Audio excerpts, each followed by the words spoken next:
we'll be discussing on one more important topic, that is called human identification. Okay, see, human identification is basically determining identity of a person. Human identification. What do you mean by that? It means that you need to determine the individuality of a person. Determination of individuality of a person, that is called human identification.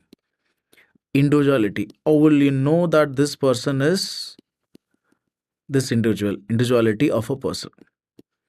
Right? What are the basic parameters by which you can do it?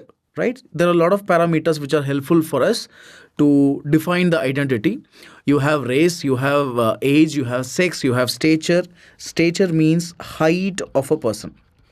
Right? We have DNA fingerprinting, superimposition, lip printing, foot printing, right? Paleto printing. You have a long list of methods which are useful here. But do remember, all these techniques can be broadly categorized into two headings. Number one, which is called presumptive identification. Presumptive identification, also called as incomplete identification, wherein you cannot completely define the person. You cannot completely define the person. You cannot define who's Suresh, who's Ramesh. You cannot define the person. You can just only say that this person is of this race, he is a male, is of this particular race, and you can only say that this person is of that particular height. That's all you can say. You cannot fix the definitive identity. For that, you need other techniques. You need to have fingerprinting, you need to have DNA fingerprinting, or tattoo marks, or scars, or superimposition, other printing like lip printing, nose printing, ear printing, paleto printing. You have all other techniques are available which will help us to define the complete identity of the person, which is also called as definitive identity of a person. Right? So that is the difference between presumptive identification factors and complete identification factors. Right? You can remember race, age, sex, and stature. Right? Race, age, sex, and stature. Fine. Now, moving forward, before going into the individual technique, first of all, we have to know one basic terminology that is called corpus delicti. What do you mean by corpus delicti? Corpus delicti is nothing but body of crime. Right? If you define a crime, first of all, this is the body. The most important aspect of this body. It is also called as the essence of crime. Right? It is called essence of crime, also called as body of crime. Right? What is it? What does it contain? What does the body contain? The body contains two important factors. Number one, it has got the identity of a body. Identity of the person. First of all, you need to identify who is the victim. Suppose in case if you are defining a murder, first of all, you need to tell who was killed, who was murdered. Then you need to tell how was the crime occurring, proof of death by crime, whether the person was stabbed, whether the person was shot, whether the person was burnt out, which place, how it was done. Then all these proof of death has to be done. Proof of crime has to be given. First one, it is the identity of the body. Then you need to tell the details of the crime. When you have this is called corpus delicti. Right? So whenever you define a crime, whenever you're describing a crime, what is most important? The most important one is identification of the body. That is most important. That is what we're going to discuss about. Okay, that is what we are going to discuss about. Fine. I was telling about different race, age, sex, stature and all. So we'll be discussing on why this defining identity is important. In what are the situations where this kind of things will be helping us? If it is civil case, then the question of identity will come in the place of marriage. Whom are you getting married? Property inheritance. Who will get the inheritance? Who is the legal heir? Impersonation. Right? If there is any case of impersonation, this is important. In case of insurance claim. So all these are civil cases. When talking about criminal cases, it may be useful in RTA, road traffic accident. It may be useful in bomb blast cases. It may be useful in mutilated bodies. It may be useful in skeletal remains, exhumation. If you are exhuming only skeletal remains, you need to first find out whose body it is, whose skeletal remains it is. You need to identify the fellow, right? You need to identify the person. For that, you need to have this identification. These are the different situations where the defining identity of a person will be helpful for us.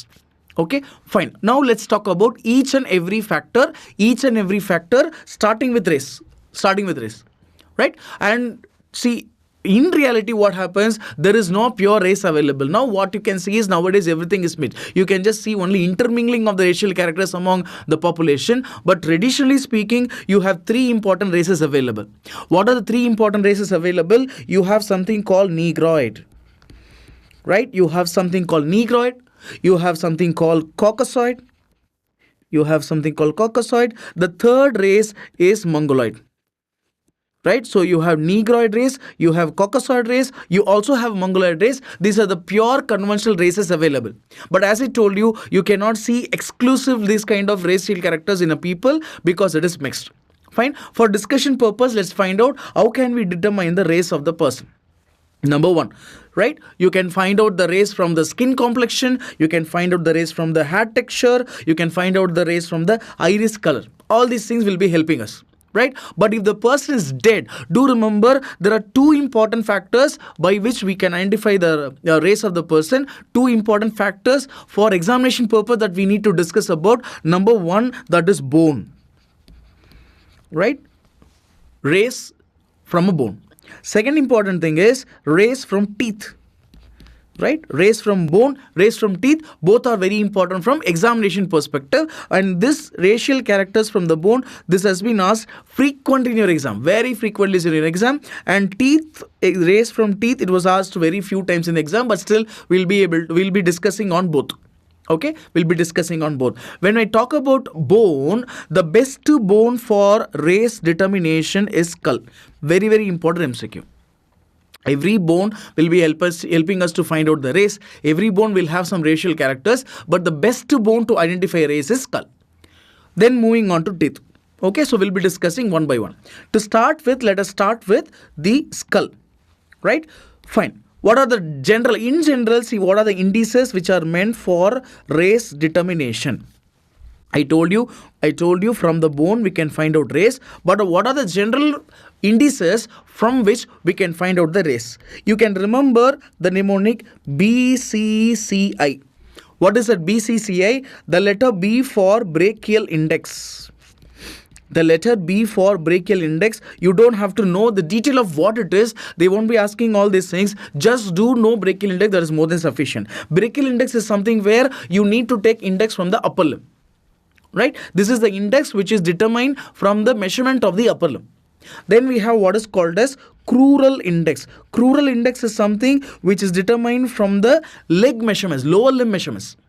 Upper limb is brachial, lower limb is crural. And then you have one more important index that is called cephalic index. What do you mean by cephal is head? So this is the index from the cephal, that is head. Cephalic index, right? And the last one is your intermembral index. Intermembral index. There is one more index, that is intramembral index. So all these indices are meant for race determination. This is so important. Right? Sometimes you will get a question like this. Which of the following indices is not meant for race determination? Which of the following index is not meant for sex determination? Or they can give you a question like this. Which of the following index is meant for racial determination? Right? For that you need to know the list of indices. This is most important. Okay? So we have brachial, we have crural, we have cephalic, we also have intermembral. Right? I told you there is intramembral. Intermembral is otherwise called as humerofemoral index. Humerofemoral, from both upper limb and lower limb. Fine. Now coming to the most important index, that is cephalic index. Right? Why I am telling you it is most important? Because I told you the most important bone for race is your skull. So that is why the most important index is your cephalic index. Right? The most important index is your cephalic index. So we'll be discussing on that. Let's discuss about that.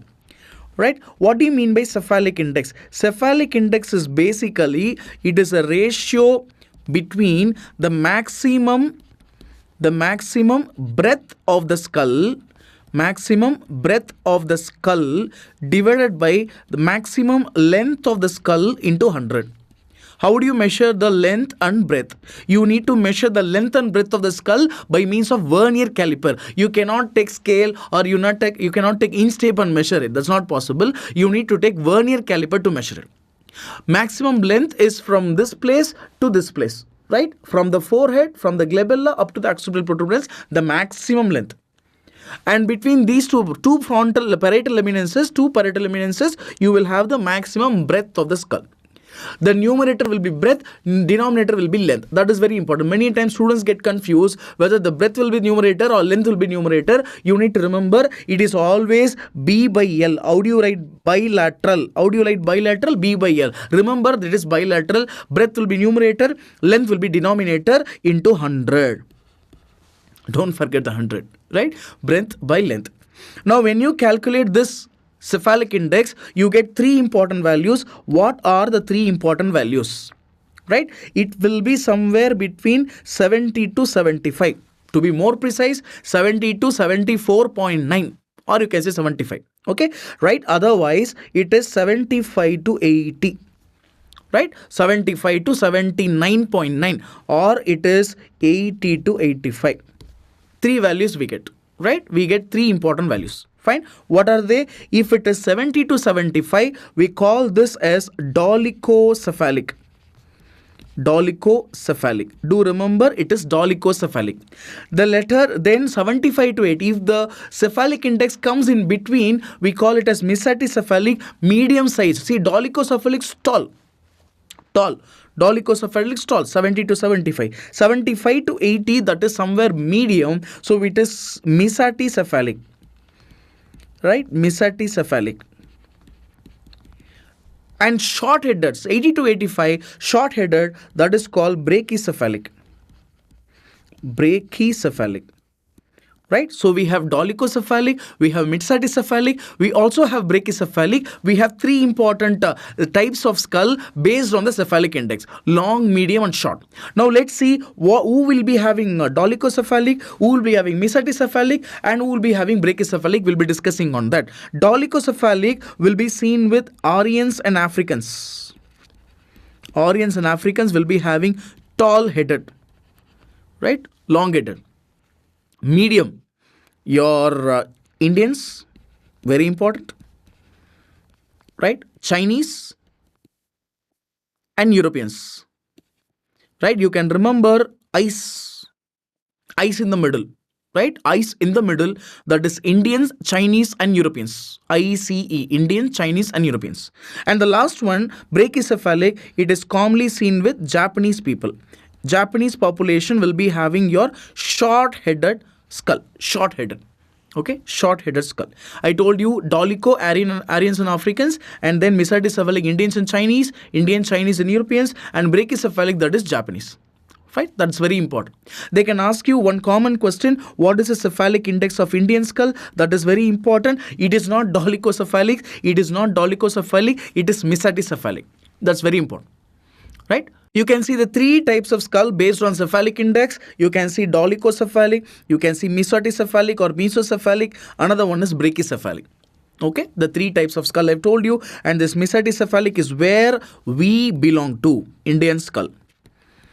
Right? We belong to this mesotecephalic category. Okay, I told you about the race determination from the skull. Now we'll be discussing on the race determination from the teeth. Right? How is it possible to identify race from the teeth? Okay, let's discuss about that. Number one, it is caucasoid. Let's talk about caucasoid race. If you talk about caucasoid race, you know the first letter of caucasoid starts with C. So you can remember it refers to what is called as Carabellis cusp. Carabellis cusp. What do you mean by that? Additional cusp in the maxillary molar. Right? It is an additional cusp in the maxillary molar. This is the additional cusp in the maxillary molar. Right? You can see this is an additional cusp. Additional cusp in the maxillary molar. We call this as molar 1. This is called Carabellis cusp. Have a look at it. This is Carabellis cusp. As I told you, it is seen with caucasoids. You can see this is the cusp. Okay. Now moving further, the next race that we have to see is mongoloid. In mongoloid, what happens? I'll tell you one easy mnemonic to remember. Remember the mnemonic paste. P-A-S-T-E. Right? Tooth, paste. Right? Remember paste. Mongoloid paste. What is it? The letter P, it refers to what is called as pointed canine. The canines will be pointed. Right? A for absence of M3, congenital absence of M3. S for shovel incisor. It looks like a shovel. Right, incisors will be looking like a shovel. Have a look at it. This is how it will appear. You can see the central depression, the peripheral raised one. Right, it looks like a shovel. It is called shovel incisor. The next one, T for taurodontism. Taurodontism. Taurus means bull, right? Taurus means bull. It looks like a bull tooth. How would it say bull tooth? You can see there is bigger tooth. The size of the tooth is bigger, and you can also see the pulp chamber is bigger. Like a bull tooth, we call it as taurodontism. And the next important, E for enamel pearl. What do you mean by enamel pearl? There is an additional nodule in the enamel. There is an additional nodule in the enamel that is called enamel pearl that you commonly see in the premolar. We call this as enamel pearl, and that is a feature of mongoloid. Remember, paste. Okay, paste. Right. The third one which is left out is negroid. Right, the third one which is left out in Negras, you can see the larger teeth. Teeth will be larger. Teeth size will be larger. And what happens, sometimes there will be more cusp noted in the teeth. Right, there is no specific feature with regard to negroid. Teeth will be larger, there can be more cusp in the teeth. That will tell you it is negroid. So these are three important features that you need to know with regard to the specific races. Caucasoid, C for Carabelli, Mongoloid paste, and negroid, you can remember numerous cusp. That's how you can remember. You can also remember N for N negroid, numerous cusp. Okay, so that you can remember to differentiate this. Right, once we have found out the race, the next thing that we have to determine is age. Right, age determination is highly important for examination purpose. Not only for examination purpose, for also your medico-legal practice. Right, medico-legal practice. Fine, let's go forward. See, what are the different ways that are available in each group of age? Let us say the person is in fetus group. It's a fetus. What are the different ways that you can find out the age of the fetus? Number one, you can use what is called as rule of assay. You can use it. Or in addition to that, you can also sometimes use the ossification of the different bones from which you can find out the age of the fetus. This is in that group. Let us say the child up to puberty, or you can say less than 25 years. Less than 25 years, what you can use is you can use the teeth dentition. But in the dentition itself, do remember, you can either use the eruption pattern of tooth. You can find out the eruption of the tooth, eruption process of the tooth. You can also find out one more, that is mineralization of the tooth, that is calcification of the tooth. What they say is this is the best in this particular age. Mineralization of the tooth, it is the best criteria, best technique by which you can find out the age, determine the age precisely. In addition to the tooth, you can also use ossification here also. Ossification of the long bones, we'll be discussing in detail about this ossification, right? That is very important. Nowadays you get a lot of questions from this ossification pattern. And suppose if the patient is the person is above 25 years of age, right? In that case, the eruption of the teeth would have been completed. In that sense, what you can do is, if you want to find out the age from teeth alone, what you can do is you can find out the secondary changes on the teeth. We have a lot of techniques on that. We'll be discussing on that. We have Gustafson's, we have Miles, we have Lamandines. All these techniques will help us to find out the age of the person based on teeth secondary changes. Number one. Number two. Ossification is already completed in the puberty, but beyond 25 years, what you can do is you can find out the age of the person based on the skull sutural closure. Okay, you can use skull suture closure. We'll be discussing in detail. In addition to that, you can also look at the age of the person based on the changes in the pubic symphysial surface. Right? This is again very important. Because in this age group, more than 25 years, the best technique, if they ask you from which part, we can precisely find out the age. The best technique of identifying the age, more than 25 years, that is basically nothing other than the pubic symphysis. It is so very important. Make a note of this, friends. This is very important. We call it as Suchi-Brooks method. We'll be discussing on that. Okay, Suchi-Brooks method. Okay, I've given you a broad outline in which age group which is better. Okay, in which age group which is better. Now we'll be discussing in detail, starting with the fetal age, the rule of Hesse. Right? What do you mean by this? Let us say it is a fetus, right? And you would like to find out, the gestational age of the fetus. You would like to find out the gestational age of the fetus, right? From the crown to heel length. From what is called as crown to heel length. Underline this, make a note of it. It is the crown to heel length of the fetus. Crown to heel length. And when I tell you it is gestational age, we are looking in the intrauterine life. Intrauterine life, fetus. Not after birth, before birth. Now here is where our rule of Hesse helps us. Rule of Hesse.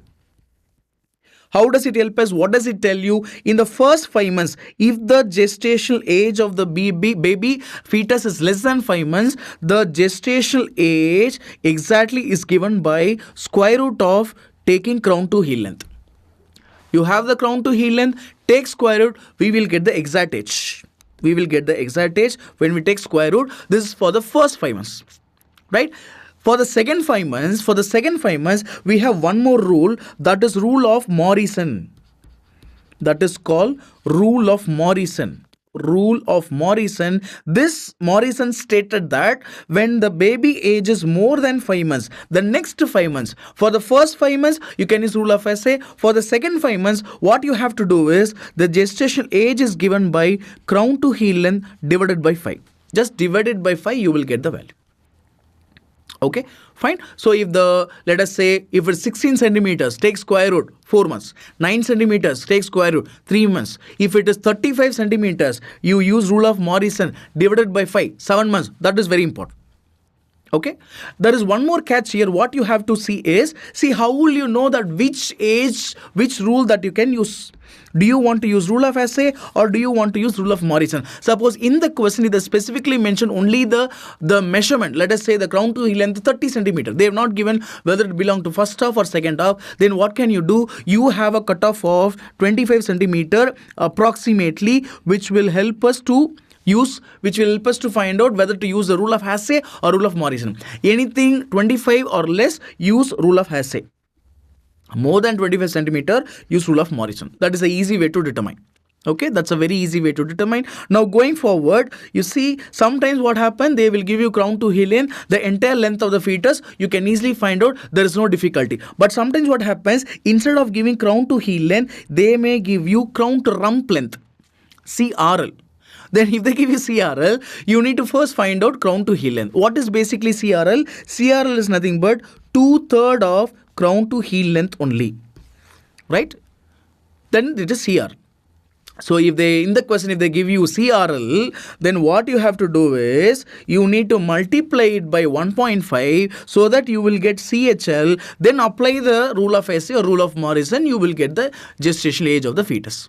Okay, so one point that you have to understand is, you should be careful to find out whether it is CHL is given or CRL is given. CHL is used for in the both rule, that is Hesse and Morrison, only CHL is used, not CRL. If they give you CRL, find out CHL and then you can calculate the method.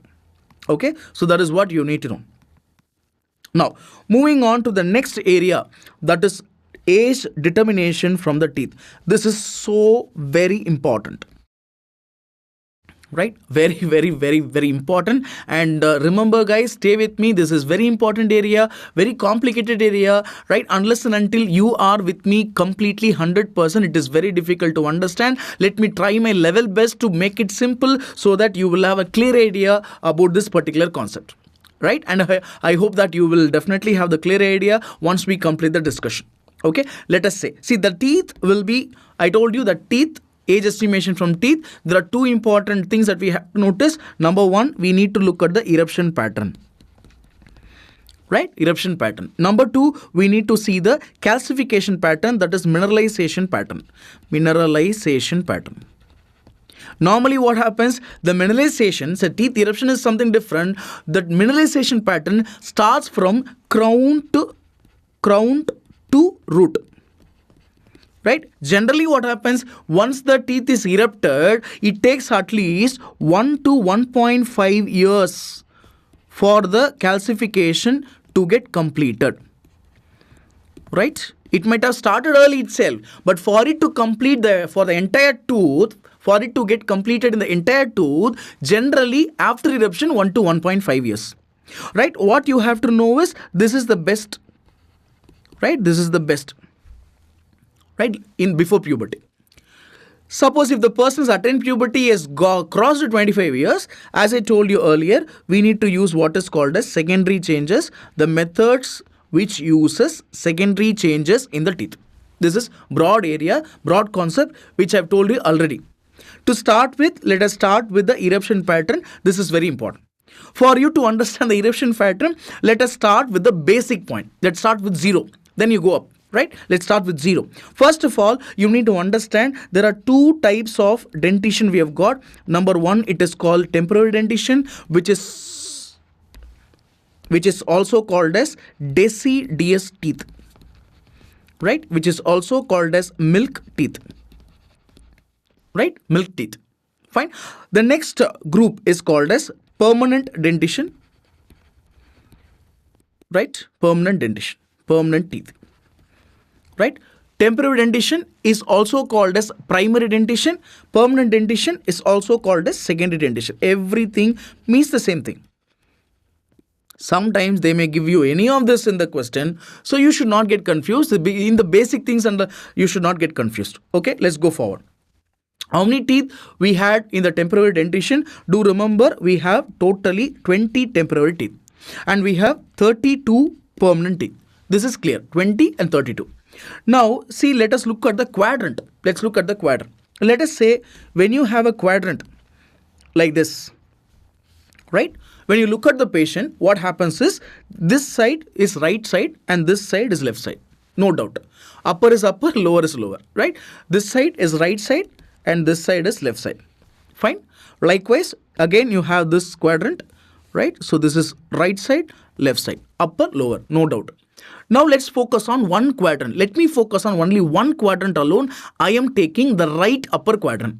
Whatever that we discuss in the right upper quadrant, that will be applicable for all the remaining quadrants. Let me take the one quadrant alone, that is right upper quadrant. When you look at the right upper quadrant, let us say we have central incisor, lateral incisor, we have canine, we have molar 1 and molar 2.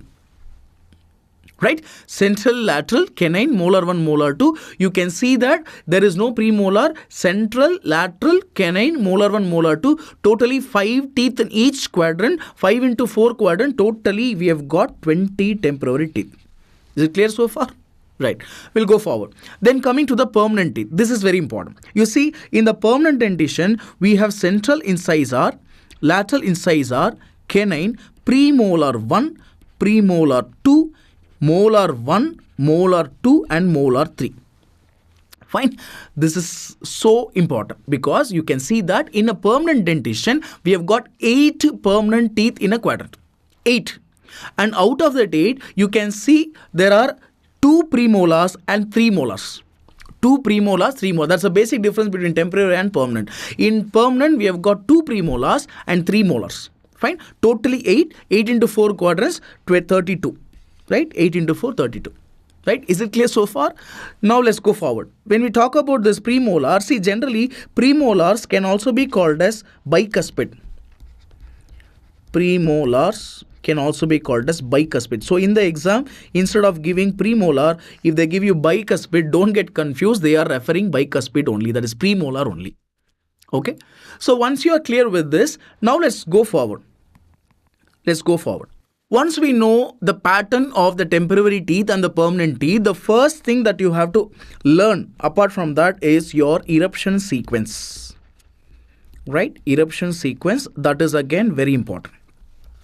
When it comes to eruption sequence, when it comes to eruption age, right, you see basically what happens when it is eruption or ossification or any age, you need to have a range. Because the human beings are more influenced by a lot of biological variations are there in the humans, particularly when you take about the eruption or emergence of the teeth or eruption of the teeth, it is influenced by so many factors. So many factors. right? So ideally it will be in the range, but for a discussion purpose, if I'm telling you the range, it will be more of factual, more of theoretical. It is not of any value for you to remember and retain. For you to remember and retain, I'll be giving the mean value, the average value, which you remember. It will be useful for the examination. Okay, but you also need to know the concept that it is not one number, it is always a range. Okay, it is always a range. Right, going forward, first let me tell you the eruption sequence of the temporary dentition. Right, temporary dentition, temporary teeth. Fine. The first tooth to erupt, right, incisors. I, M, C, M. You can remember IMCM, right? IMCM. What is it? IMCM. I for incisors, M for molar 1, C for canine, and M for molar 2. That is the sequence. First incisors appear, then molar 1 appear, then canine appear, then your molar 2 appears. Okay, so that is a sequence of eruption. Fine. So that is again very, very important. Fine. Now moving on to permanent dentition. When we talk about permanent dentition, now I told you about temporary dentition. Let's talk about permanent dentition. When we talk about permanent dentition, the first tooth to erupt, is basically it is M1, right? M1, molar 1. The temporary dentition starts with incisors, whereas permanent dentition doesn't start with incisors, it starts with molar 1. That itself is MCQ. After molar 1, you have central incisor, lateral incisor, premolar 1. Look at the sequence. Premolar 2, canine, molar 2 and molar 3. This order has to be remembered. This is highly, highly, highly important. Right? This order has to be remembered. How can you remember? There is one mnemonic. You have, what is that? Mummy is in pain. Mummy is in pain. Papa can make medicine. Mummy is in pain, Papa can make medicine. That is the order of sequence in your permanent dentition. Okay, but I would suggest you, instead of remembering the mnemonic, you can directly remember the sequence, right? It will be much more easier than the mnemonic itself, right? So that is important. If you revise it once or twice, you'll be able to remember the sequence very easily without any difficulty, right? Going forward, I told you the first tooth to erupt in temporary dentition is incisor. The first tooth to erupt in the case of permanent dentition is molar 1. You're clear with that so far. Now talking about the age. See, the incisors in temporary dentition, it starts at 6 months. Right? 6 months. Then you have molar 1, 12 months average. Right? Canine, 18 months. And you can say molar 2, it is 24 months. Basically, molar 2, it's a big range. 20 months to 30 months is a very big range. It's very difficult to remember. That's why I've given the average age 24.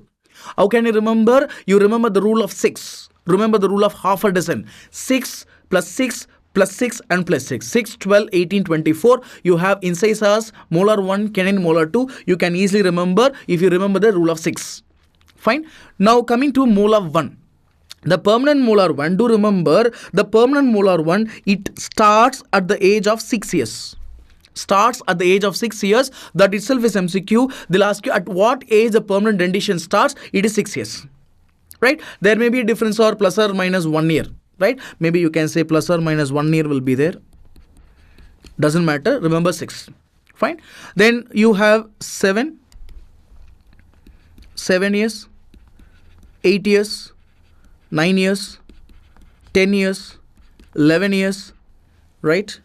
You have 12 to 14 years, 12 to 14. And finally, the last tooth, the M3, that is called wisdom tooth. Right? That is called wisdom tooth. Do remember, that is called wisdom tooth. Why is it called wisdom tooth? You can remember it erupts at the time a person is about to become major, 17 to 25. Right? That's why it's called wisdom tooth. See what happens basically, you can see that 6, 7, 8, 9, 10, 11, 12. You need to just keep on knowing the sequence. Once you know the sequence, you can keep on increasing one number. 6, 7, 8, 9, 10, 11, 12. That's very easy to remember. But the last tooth is wisdom tooth. It erupts 17 to 25. That's very easy to remember. But when the second molar has appeared, what happens? Generally, during the development of the teeth, whenever the second molar has erupted, after that, the mandible will grow. Because till that time, there is no space for the M3. There's no space for M3. The mandible will prolong backward. Then you will have a space for third molar. After that, you will have M3 getting erupted.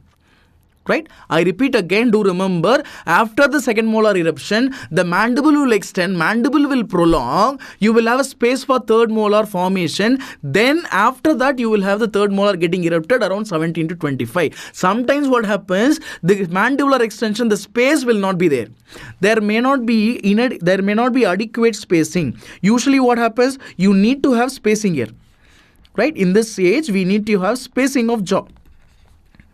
Only after spacing of jaw, you will have third molar eruption. If there is no adequate spacing of jaw, if there is insufficient space for the jaw, if there is inadequate space for the jaw, the third molar, how can it come? It cannot come. It get impacted here. We call it as impacted tooth, right? And the most common tooth to get impacted is third molar.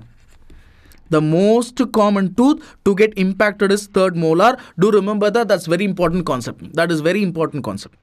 Right? Going forward, let's talk about, I just want you to know the sequence properly. I just want you to know the age properly. Temporary dentition, IMCM, and you need to know the permanent dentition from M1 up to M3. You can remember mummy is in pain, papa can make medicine. You can remember the sequence, and you should also know about the age. There is one more point I need to tell you. See, in temporary dentition, I did not specify whether it is upper or lower, central or lateral. I just told that it is incisor 6 months. But still, if you go forward, if you want to be more precise, again we'll tell you another important concept. Right? Let us say this is your quadrant. Fine? Upper, lower. This is upper, this is lower. This is right and this is left. Okay, clear. Now see here, what happens? The first incisor to erupt is your lower central incisor. Right? Lower central incisor, the first incisor to develop. Erupt. After that, you have upper central incisor, upper lateral incisor, followed by lower lateral incisor. So it is basically, it is taking a U-turn, guy. It is starting here, going upward and coming back. Fine. So the point is, they can ask you, see here, what is the first tooth to erupt? They can ask you, what is the first tooth to erupt? You should say, it is the first tooth to erupt is basically the lower central incisor. That is the first tooth to erupt. Right? If you want to be specific about the age, you can easily remember 6, 7, 7, right? Or you can say 8 and this 9. Right? Easy to remember. 6, 7, 8, 9. You can easily remember. Fine? Right? So again, I'm telling you the points, reiterating the same point. The first tooth to erupt is lower central incisor. Lower central incisor is the first tooth to erupt. Fine. In case of permanent dentition, the first tooth to erupt is that is molar 1. Molar 1 is the first tooth to erupt in case of permanent dentition. Now, we have discussed about everything. We have discussed about the sequence, we have discussed about the age, we have discussed about the spacing of jaw, the impacted tooth, everything. I would like you to know few general rules. Number 1, in general, what happens? In females, the eruption will be 1 year earlier. In females, the tooth eruption will be 1 year earlier. Just like your ossification. Ossification also occurs 1 year earlier. Here also it occurs 1 year earlier. The second important point that you have to remember is, the most important point, in general, all the teeth, they erupt first in the lower jaw. All teeth, they erupt first in the lower jaw. Is there any exception for this? You should have known by this time. You see, the one exception is this. That is your lateral incisors. Right? Except lateral incisors. Lateral incisors alone, the first tooth to erupt is upper side, not on the lower side. In general, lower will be the first to erupt, but lateral incisor alone is an exception. And the third important point is, we were talking about the different age about dentition, eruption, everything is there, but sometimes there can be early eruption, premature dentition, or sometimes there can be delayed dentition. Under what condition that you can get premature dentition? Premature dentition. Premature dentition can be seen in a case of congenital syphilis. Congenital syphilis, you can see premature dentition. Delayed dentition, sometimes you can also have delayed dentition. When do you get delayed dentition? Delayed dentition, one of the most important reason for that is malnutrition and hypothyroidism. That is most important. Hypothyroidism is one important cause for delayed dentition. Just know these two conditions, that should be fine. Okay, hypothyroidism, that should be fine. Okay, so that is congenital syphilis. You have this hypothyroidism. Sometimes you can also have rickets also, right, wherein you can see the delayed dentition. Fine. So far we were seeing all these things. Now going forward, see, I've told you about the eruption. I've told you where you can see some kind of variations in the eruption pattern. Now you can see there is one important age, that one important period, that is called period of mixed dentition. What is that period of mixed dentition? As the name implies, it is mixed. What is mixed? You can see both temporary teeth and also permanent teeth together, that is mixed. Right? So when do you get this? It is between 6 to 11 years. Right? 6 to 11 years. That is ideal. But some books mention that you can say it's in 6 to 12 years also. Some books have mentioned. You can remember it is 6 to 11 years. Fine. That's a period of mixed dentition wherein you can see both temporary teeth and the permanent teeth in the jaw. Alright. Temporary teeth and the permanent teeth in the jaw. That's why it is called mixed dentition. Fine. Right. Let's see what is the total number of teeth during the period of mixed dentition. What is the total number of teeth during a period of mixed dentition? Between 6 to 11 years, what is the total number of teeth? The next one, what is the total number of permanent teeth? There is a difference between total number of teeth and the total number of permanent teeth during this period between 6 to 11. Right? For you to answer this question, I need to explain one more important concept so that we can see that concept, you understand that, then come back to this question. Okay, right? This is again very important concept. First understand the concept and then we'll come back here. Okay, let us assume this is the quadrant, right? We are taking, as always, right upper quadrant. That is so special for us. So let us take right upper quadrant. Okay, fine. Now let us say the person has got temporary teeth. We have central incisor, lateral incisor, canine, molar 1 and molar 2. Done. All the 5 temporary teeth have erupted. So remember, the person must be minimum 2 years. And what is the total number? This is the age of the person and this is the total number of teeth. So when all the teeth have erupted in temporary dentition, 2 years, what should be the total number of teeth? The total number of the teeth at the age of 2 years must be 20. Understood? Right? 5 into 4, 20. Right, 3 years the same, 4 years the same, 5 years the same. At the age of 6 years, when does the permanent dentition start? At the age of 6 years, the permanent dentition start. M1. Right? M1. Okay. Now what happens? At the age of 6 years, the total number of teeth becomes 24. 24. Now, you know the total number is 20, total number is 24, 20 at 2 years, 24 at 6 years. But now, what is the total number of permanent teeth here? This is temporary teeth, this is permanent teeth. If you talk about 2 years, all the 20 teeth will be temporary only. All the 20 teeth will be temporary, there is no permanent teeth. Understood? 6 years. At the age of 6 years, what happens? The temporary teeth becomes 20. Permanent teeth are 4. M1 is erupted. Okay, M1 is erupted. Fine. Now, what is the next two to erupt? Here, what happens? The temporary central incisor will fall. In the same place, you will have permanent central incisor. Permanent central incisor. Let us say this occurs at the age of 7. Now again, you see the total number of teeth, it remains the same, it is 24, right? But the temporary teeth becomes 16, whereas permanent teeth becomes 8. Okay, fine. Now after this, what happens? The temporary lateral incisor will fall. In the same place, you will have the emergence of the permanent lateral incisor. This occurs at the age of 8. Now again, the total number of teeth remains the same, that is 24. Now look at the temporary teeth and the permanent teeth. The temporary teeth will become 12, whereas the permanent teeth also will become 12.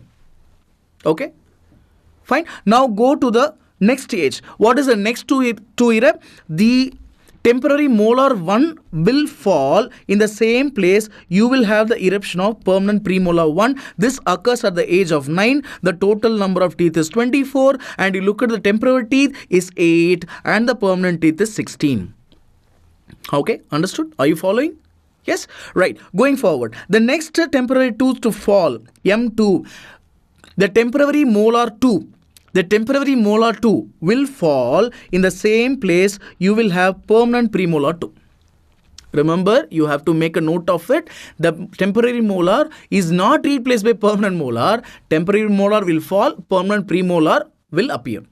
Here, the temporary molar 2 will fall. In the same place, you will have permanent premolar 2. This occurs at the age of 10 years. Again, the total number of teeth is same, that is 24. Now look at the numbers. Temporary teeth becomes 4, whereas the permanent becomes 20. Got it?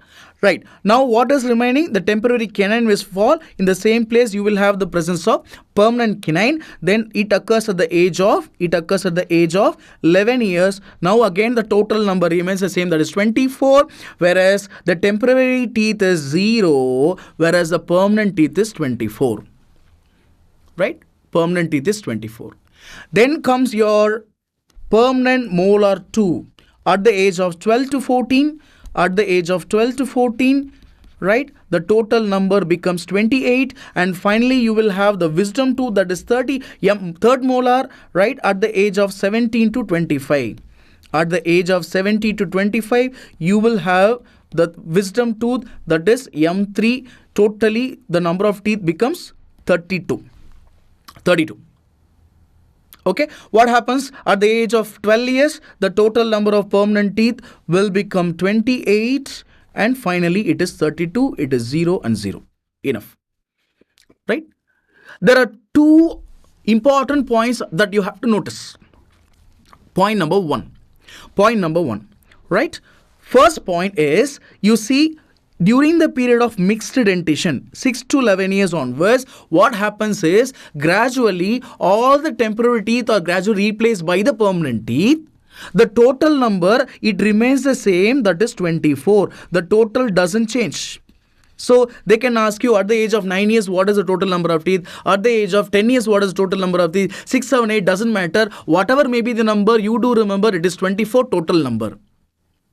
But on the converse, you see, from 6 years onwards, the temporary teeth, total number is same, but the number of temporary teeth will keep on decreasing, whereas number of permanent teeth will keep on increasing. But total number is 24 only. Right? You can have a look at it. You can see temporary teeth will keep on falling, whereas this permanent teeth will keep on increasing. Fine? What you have to understand is the total number is same, that is 24. That is the point that you have to remember. For you to remember that point, I have given you so much of explanation. Fine. So now you can answer this question. What is the total number of teeth between 6 to 11 years? Your answer should be the same, that is 24. Fine. Suppose if they ask you what is the total number of permanent teeth, you can use one important formula, age minus 5 into 4. Right? Age minus 5 into 4. If you say 7 years, 7 minus 5 is 2. 2 into 4, 8. You will get 8. Okay. So do remember these two important information which will help us to solve MCQs asked in this area. Okay. Fine. The other point that you have to understand is, see, I was talking about temporary teeth were there. Permanent teeth were gradually erupting. When you look at the permanent teeth, you can see that there are two sets of permanent teeth. One set of permanent teeth that comes in the same place of the temporary teeth. Temporary teeth has fallen and the permanent teeth has erupted. Another set of permanent teeth that came in the extra space. One set of permanent teeth that comes in the same place of the temporary teeth. We call that as successional teeth because it is succeeding. Right? We call it as successional teeth. You know very well how many successional teeth will be there. You can see 1, 2, 3, 4, 5. 5 into 4, 20 will be there. Fine. How many superadded teeth are there? See, what is superadded teeth? The teeth which are erupting in the additional space. You can see M1, M2, M3. The teeth which are erupting in the additional space, you call that teeth as superadded teeth. Superadded. Right? And how many superadded teeth we have got? You can see 1, 2, 3. 3 into 4. Totally 12 teeth you have got. And do remember, all permanent molars will be superadded. Very, very important concept.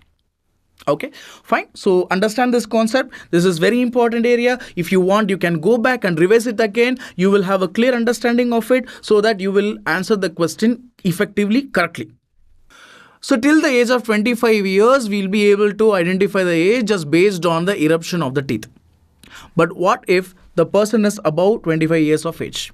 Right? If the person is above 25 years of age, we need to find out the age of the person based on the secondary changes.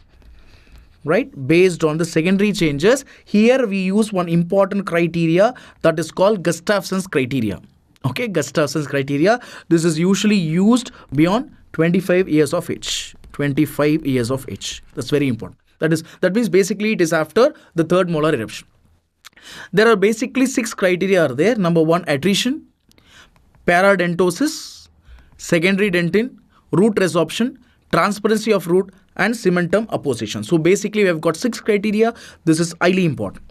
Let me tell you what are the 6 criteria. What does it mean? So I've drawn a tooth. So let's get acquainted with that. Fine. So this is enamel. Fine. This is dentin. Right? Inside that, this area, we call it as pulp chamber. Pulp chamber, the pulp cavity. Right? And this is the root. Okay? And this is your gums. This is basic understanding. I told you the first criteria is attrition. What happens is, gradually due to wear and tear process, the enamel will get eroded. Gradually it gets eroded.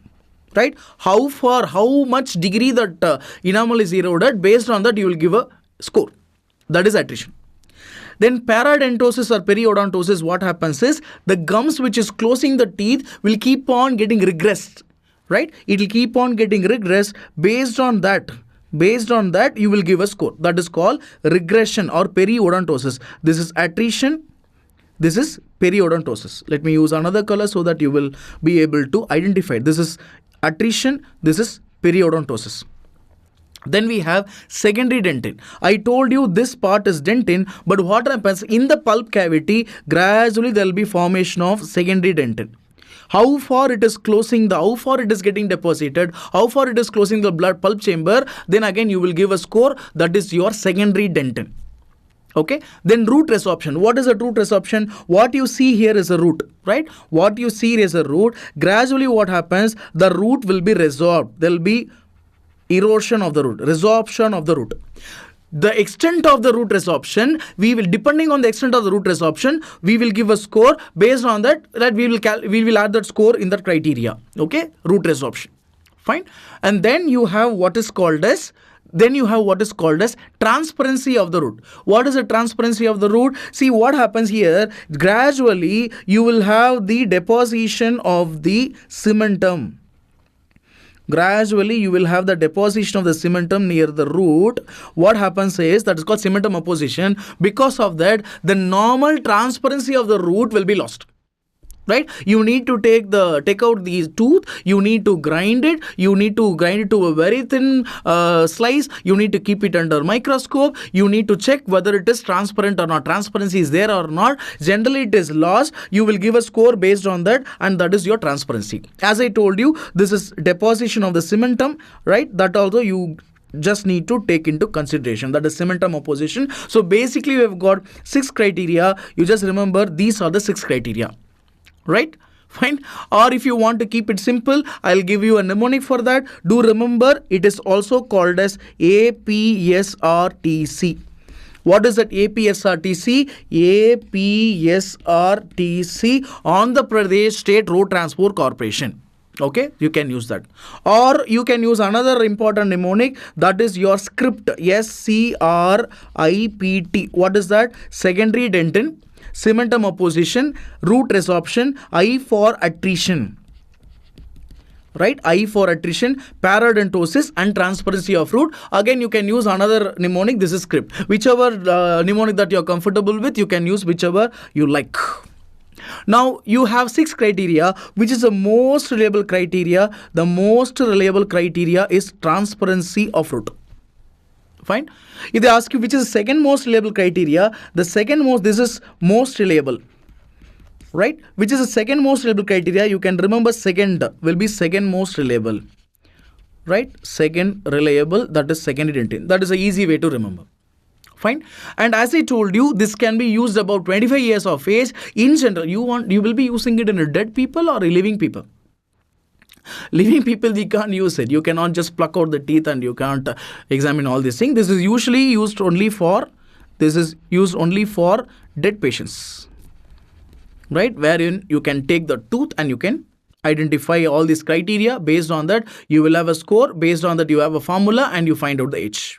Right, the accuracy of this is around 4 to 7 years, plus or minus 4 to 7 years. Little actually is little wider, but that's okay. 4 to 7 years, plus or minus 4 to 7 years, that is accuracy. But how reliable, which tooth has to be chosen? You have all the teeth, right? Which tooth has to be chosen? In general, when you start from anterior to posterior side, in general, when you start from anterior to posterior side, the reliability will keep on decreasing. So what do you mean by that? You need to prefer the anterior tooth which are present anterior. Usually incisors will be more reliable. Incisors will be more reliable, whereas the molars will be less reliable.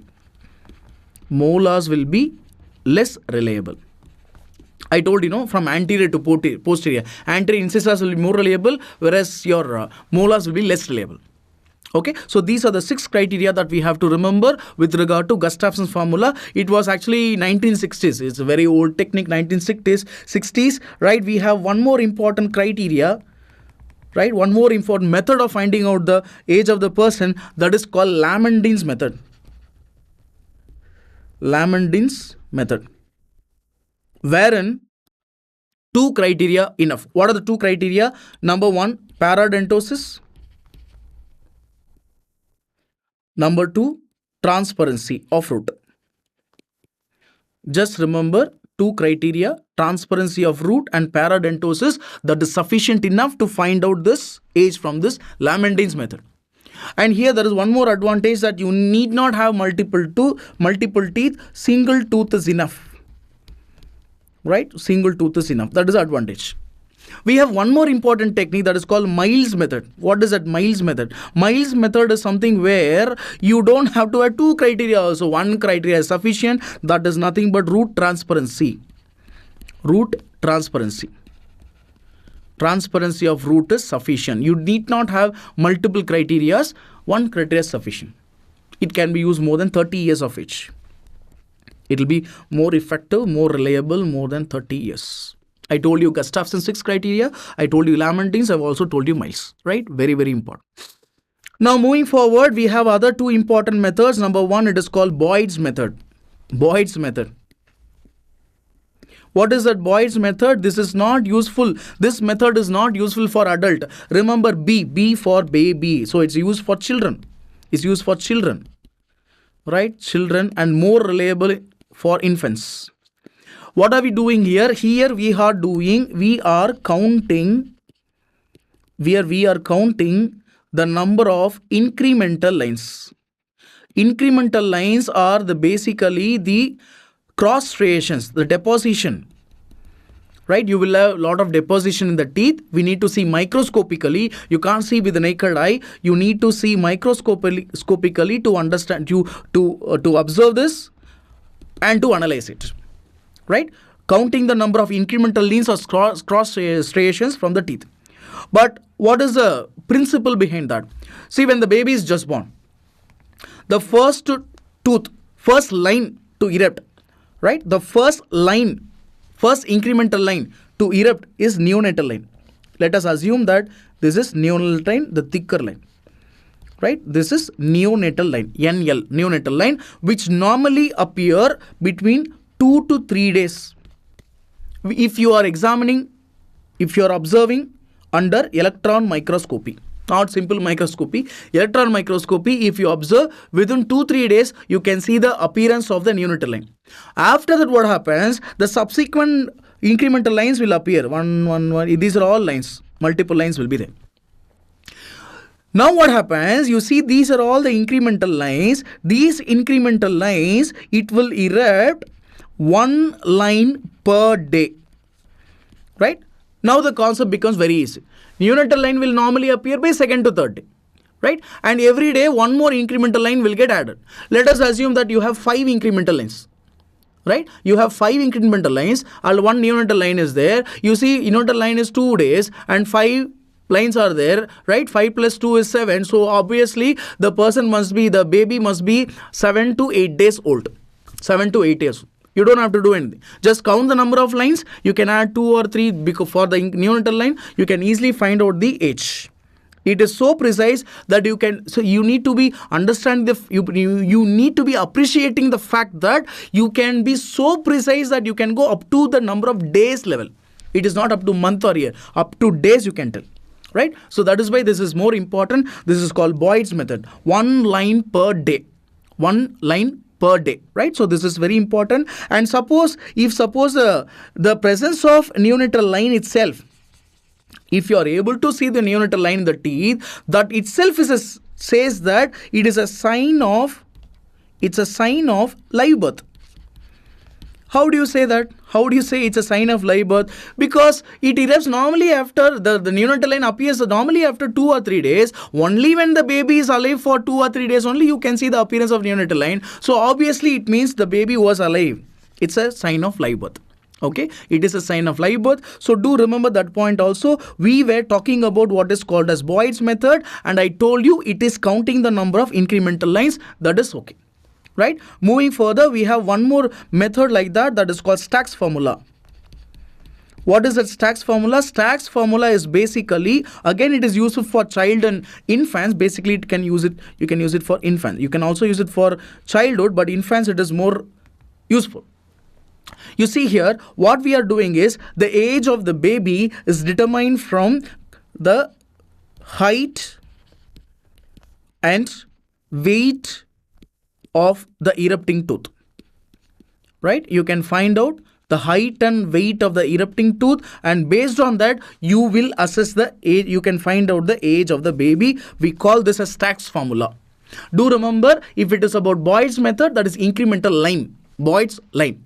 Right? If it is Stack's formula, 2 things are there. One is height of the tooth and the weight of the tooth. Based on that, you can find out the age of the baby. That should be sufficient. Okay, so these are all the different methods by which you can you can estimate the age of the person at different age group. Boyd's method, Stack's formula in childhood, then based on eruption up to the age of 25. After 25, you can use Gustafson's, you can use Mile, you can use Lamandin, whatever method that is specific for that particular age, you can use it.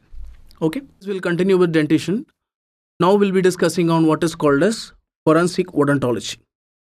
Basically, it is application of dental knowledge in the administration of justice. Okay, so otherwise, we can call this as medico-legal aspects of teeth. Medico-legal aspects. So we'll be studying on that. Right?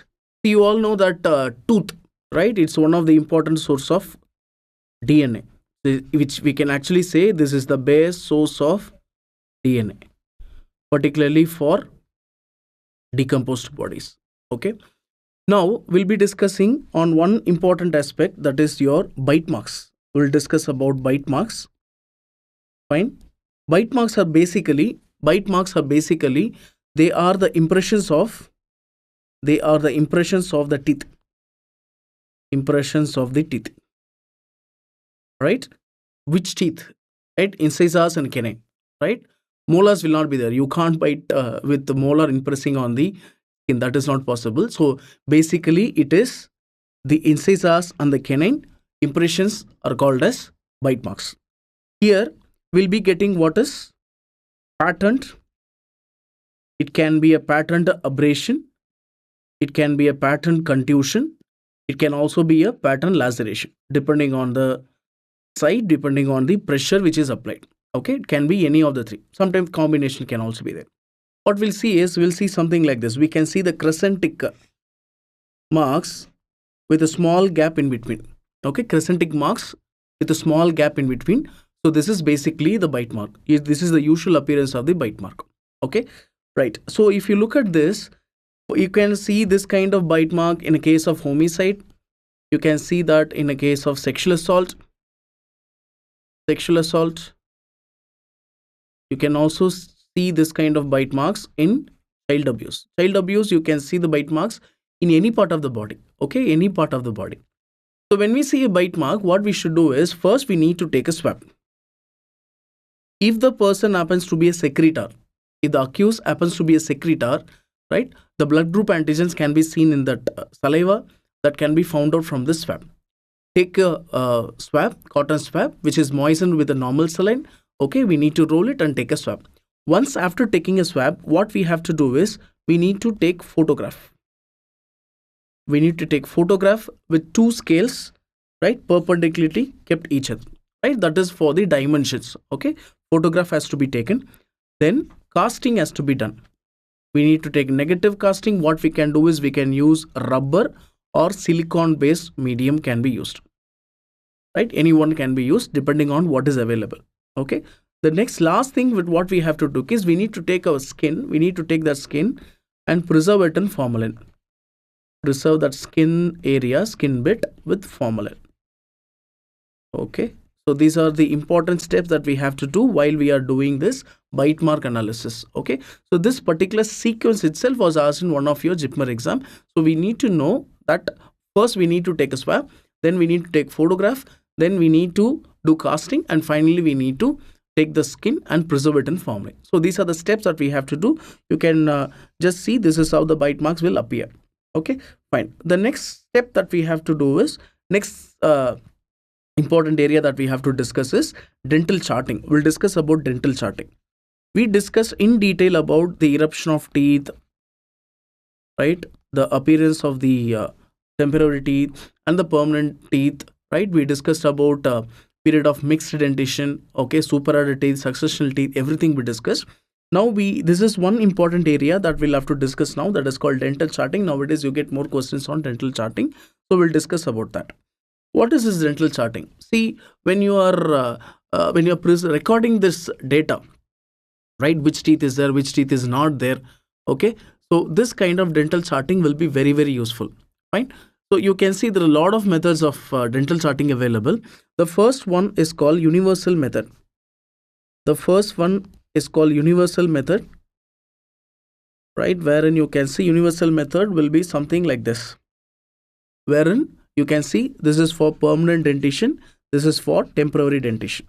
Okay, for permanent dentition you need to start with 1 2 3 4 5 6 7 8 1 to 16, and from there you start 17 to 32, 1 2 3 4 5 6 7 8 9 10, like that we have to start in the upper jaw, lower jaw 17 32. This is how permanent teeth are started. Okay, so this is for universal method.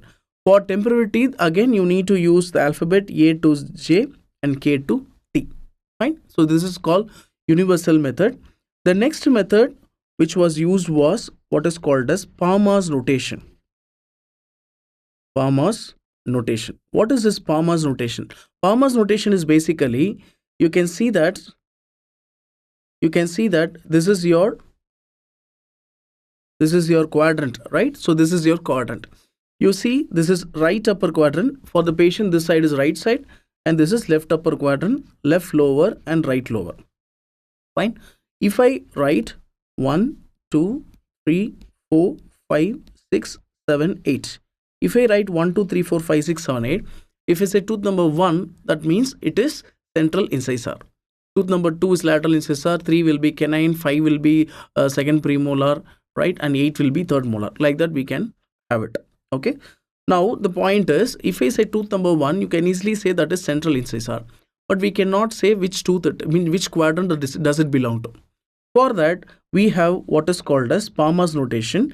Here what we can do is, to denote it, you need to have 1 and a symbol like that. That means it belongs to right upper quadrant. If I write 1 and if I draw like this, that is central indices are in the left upper quadrant. 1 like this, so this is your left lower quadrant central indices are, and this is right lower quadrant central indices are. Likewise, for permanent dentation, we use the numbers 1 to 8, and if it is temporary dentation, we use the alphabet A to E on all sides. Okay, right lat, if I write B, this is lateral indices are in the right upper quadrant. This is canine in the left upper quadrant. If I write D and if I make like this, so this belongs to first molar in the left lower quadrant, and E, this is second molar in the right lower quadrant. I hope now you get some clarity on it. Okay, so basically based on that symbol you can find out which quadrant it is. Whether it is number means that is permanent dentation, if it is alphabet, that is temporary dentation. Okay, but again there is one important disadvantage with regard to this sorting system is, here basically if you want to just send it to the computer data system, and if you want to type in this kind of data system, it becomes very difficult to put symbols and all. So this system was not gaining that much of popularity. For that we have another system that is called adder up system. Adder up system is basically the modification of adder up system. This is basically a modification of your Palma's notation. Adder up system was asked in one of your AIIMS exam earlier. Okay, AIIMS earlier. Now let's see what is adder up system. Let's talk about permanent dentation. If it is permanent, right, you see here, this is your 4 quadrants. Okay, so this is right upper, left lower, and right lower. Fine. Now what we have to do is, you need to add a symbol of plus for all the teeth in the upper jaw. For all maxillary teeth, we need to add plus. And for all the mandibular teeth, for all the teeth in the lower jaw, we need to add a symbol minus. Fine. So you can see that I am adding 1, 2, 3, 4, 5, 6, 7, 8. Likewise, 1, 2, 3, 4, 5, 6, 7, 8. Okay. Fine. 1, 2, 3, 4, 5, 6, 7, 8. 8 and 1, 2, 3, 4, 5, 6, 7, 8. Right. So we have done like that. Now the question is, if I write plus symbol, I can easily find out that it belongs to upper jaw. If I write minus symbol, I can easily say that it belongs to lower jaw. But how to differentiate right and left? Right side and left side. How to differentiate? For that, again, what we have to do is, see, you need to add the plus symbol to the right of the tooth. Okay, 1 plus. That means it is right. It belongs to right side. Right? It belongs to right side. See here, I need to add plus symbol to the right of the tooth. Okay, if I write plus symbol to the left of the tooth, then it has to be belonging to left side. Right? Easy to find out. Fine. Similarly, what we have to do in the lower jaw is, we know that in the lower jaw we need to add minus symbol. Again, for the teeth in the right side, you need to add the minus symbol on the right side. Okay, minus. Likewise, for the teeth on the left side, you need to add the symbol on the left side. Okay, so that will have some clarity on it. Fine. So this is your permanent dentition with regard to adder up system. Similarly, what we have to do for the temporary dentition is, if you talk about temporary dentition, it is similar to the same teeth what we have seen in the permanent dentition, similar to the same method. But here what we have to do is, for all the teeth or temporary teeth, we need to use the number 0, 1, 0, 2, 0, 3, 0, 4, 0, 5. We have only 5 teeth, right, in the temporary dentition, so only 5. Okay, 0, 1, 0, 2, 0, 3, 0, 4, 0, 5, 0, 1, 0, 2, 0, 3, 0, 4, 0, 5, 0, 1, 0, 2, 0, 3, 0, 4, 0, 5. Okay, again, see, you can see you need to add that symbol, plus symbol on the right side, minus symbol on the right side. Okay, plus symbol on the left side, minus symbol on the left side. Okay, so that will tell that will tell which tooth it is, whether it is temporary or permanent. That will also tell us that whether it belongs to right side or left side. Okay, so this is Adderup's system. Okay, again it was so difficult to follow this. Then we had one universally accepted method, that is called FDI method, Federation Dentaire International. Federation Dentaire International. This is the best method. It is widely used international. It is internationally accepted and widely used method, that is FDI method. Most of the times we'll be getting questions on this FDI method. Okay, so we'll discuss about that. Here, this is also called as two-digit system, right? We need to know this is also called a two-digit system. I'll tell you later why it is called as two-digit system. Okay, fine. Right. So let's talk about this FDI method. Okay, FDI. See, in the FDI method, Federation Dentaire International, what we do is we need to add prefix. What is that prefix? You can see that, right? Prefix. Fine. Now you see here, so this is your quadrant. Okay, right upper, left lower, and right lower. Fine. Now you can see that you have this teeth 1, 2, 3, 4, 5, 6, 7, 8. Okay, 1, 2, 3, 4, 5, 6, 7, 8. Likewise, we have 1 to 8, 1 to 8. For all the teeth in the right upper quadrant, we need to add a prefix of 1. That means it is 1, 1, 1, 2, 1, 3, 1, 4, 1, 5, 1, 6, 1, 7, 1, 8. For all the teeth in the left upper quadrant, we need to add a prefix of 2. It becomes 2, 1, 2, 2, 2, 3, 2, 4, 2, 5, 2, 6, 2, 7, and 2, 8. Okay, 2, 8. Fine. 2, 8. Fine. Now, similarly, for all the teeth in the left lower quadrant, a prefix of 3 is added. So it becomes 31 to 31 to 38. Okay. And for all the teeth in the left lower quadrant, I told you the 3 should be added. For all the teeth in the right lower quadrant, you need to add the prefix of 4. Okay, 4. If it is 4, it becomes 4, 1 to 4, 8. Okay, 4, 1, 4, 2, 4, 3, 4, 4, 4, 5, 4, 6, 4, 7, 4, 8. Like that. Okay. So that means if I say tooth number 1, 1, that means it's a central incisor in the right upper quadrant. 2, 1, it's a central incisor in the left upper quadrant. 3, 1, it's a central incisor in the left lower quadrant. Okay, 4, 1 in the central incisor in the right lower quadrant.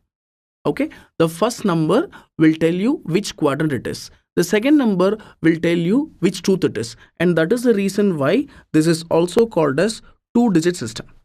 Okay, two-digit system. We discussed about permanent dentition. Now we'll discuss about temporary dentition. For all the teeth in the temporary dentition, we need to add a prefix of 5, 6, 7, 8. Right? You can see that it becomes 51 to 55, 61 to 65, 71 to 75, 81 to 85. Okay? 5, 1 means central incisor, temporary tooth in the right upper quadrant. 6, 1, that means it's a central incisor, temporary tooth in the left upper quadrant. Okay, 71, 7, 1, that means it is a central incisor, temporary tooth in the left lower quadrant, and 8, 1, that's a central incisor, temporary tooth in the right lower quadrant. Okay, again I'm telling you, the first tooth will tell you which quadrant, first number will tell you which quadrant it is, the second number will tell you which tooth it is. And again, if it is 1, 2, 3, 4, that means it is a permanent dentition. And if it is 5, 6, 7, 8, that will tell you it is temporary dentition. Okay, permanent dentition and temporary dentition. Fine. There is one important thing that we have to understand is you cannot go 1, 2, 3, 4. You should not go zigzag. What we have to do is, you remember it has to go clockwise. Okay, 1, 2, 3 and 4. Right? So that is one important mistake students will always do. So don't get confused. FDI method, it is you need to go clockwise. That's an easy way to remember. Go clockwise. 1, 2, 3 and 4. 1 will be right upper, 2 will be left upper, 3 will be left lower, and 4 will be right lower. Okay, so that is an easy way to remember. So we have discussed about all these dental charting method. There is one more, that is modified FDA method. Instead of clockwise 1 2 3 4, it is 1 2 3 4, it goes zigzag. Okay, so no need to know that. So these are the important things that we have to know in case of dental charting. Many times what happens in the examination, they can ask you something like this: as per FDA system, the tooth number 3 refers to which tooth? You need to know. 3, it means it's a permanent tooth. 3, it means it belongs to left lower quadrant. And second 3 number, that means it's a canine. Okay, so permanent canine in the left lower quadrant. Fine. So you need to remember, as I told you earlier, I'm telling again, repeating again and again, the first number will tell you which quadrant it is, the second number will tell you which tooth it is. Okay, so this is what you need to know in case of dental charting. Okay.